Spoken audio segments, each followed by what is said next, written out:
Yeah, we had a flash flood warning, for all the counties, counties in green, and it makes sense. Storms are tracking training over the same area over and over again, and a lot of lightning, a lot of thunder. These are big time thunderstorms moving through. While they may not produce any severe weather, or at least the severity is going to continue to decrease.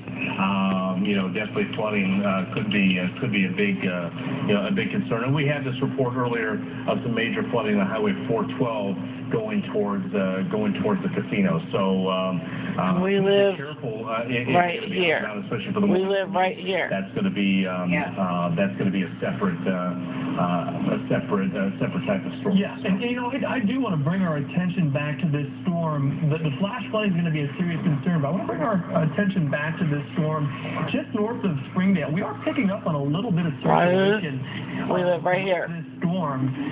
Haven't gotten anything from the National Weather Service with this storm just yet, but I'm pretty sure they'll be coming out with some information on this storm here pretty soon. Regardless, just by looking at this storm, we can see that we do have this sort of a little bit of a hook to the storm right here, and within this area right here, we are picking up a little bit of rotation using our storm relative velocity, our storm winds. Let's switch back over to the storm winds there for us, our storm relative velocity, and you can kind of pick that out there.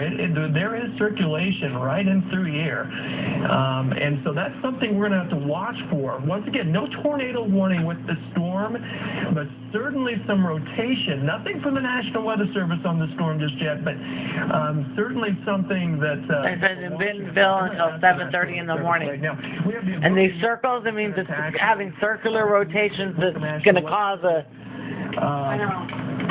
via the internet messaging. So I'm going to ask them about this storm right here. But that's a storm that we're watching right now very carefully. And it's something that we're going to have to continue to watch as we go through time. There's certainly some rotation there. Nothing that screams tornado, but nonetheless, certainly something that we need to continue to watch. Once again, the Springdale area, and that is progressive. Yeah, purple is tornado. Red is forming. From Delaware County. Dispatchers with the Delaware County Sheriff's Department say the bulk of their damage reports are coming from Butler, okay, the town of Butler.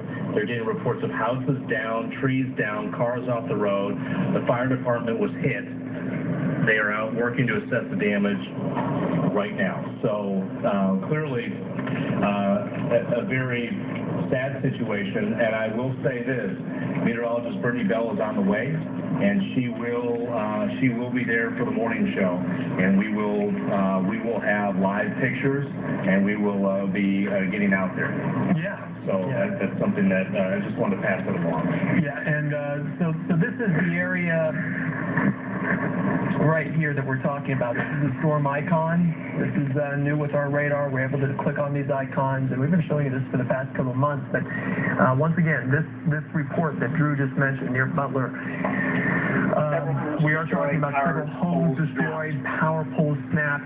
This is not within Grove, but it's close to Grove, and we're talking the Butler area right now, where we do believe we're getting reports now, confirmed reports, of tornado damage in this area of Delaware County. Once again, no tornado warnings in effect right now, where we continue to watch these storms very closely. We're not seeing any storms that are screaming tornado, but certainly we are watching these storms in Benton County, though they're not, I wouldn't say it's screaming tornado. It certainly does have some rotation with it as it moves towards the Beaver Lake area. So no tornado warning right now, but we do have the flash flood warnings once again. We really want to stress this because we're already getting reports of flash flooding in southern Delaware County that's been hit hard by these storms this morning. Yeah.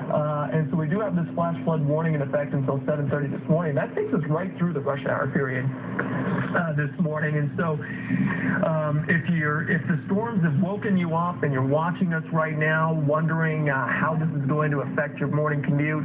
That's going to be the main impact. We're going to have the possibility of tornadoes all the way through about 11 a.m. this morning.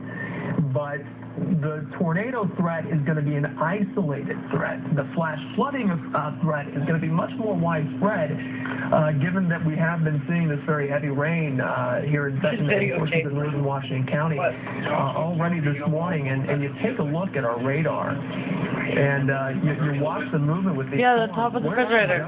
We've got a lot more thunderstorm activity to get through. Eat whatever you want. A lot of moisture. There's chili in the crock pot. With this storm system. So that's going to be a serious concern for a lot of folks, especially if you live near any streams, if you have to cross over some of those low-hanging bridges. Those can flood very quickly, especially in situations like this, in conditions like this, where you've got a storm that's basically trading over the same area. This is the last hour in the Rogers area, and you can see the storm, its progression to the east is not very fast. And so because of that, you're going to get very heavy rain over and over and over again for at least the next hour or so. And then after that, we've got more storms that are going to be rolling their way throughout the morning. And once again, the tornado threat isn't going to be really done until about 11 a.m. The tornado threat isn't as great this time of day as it is during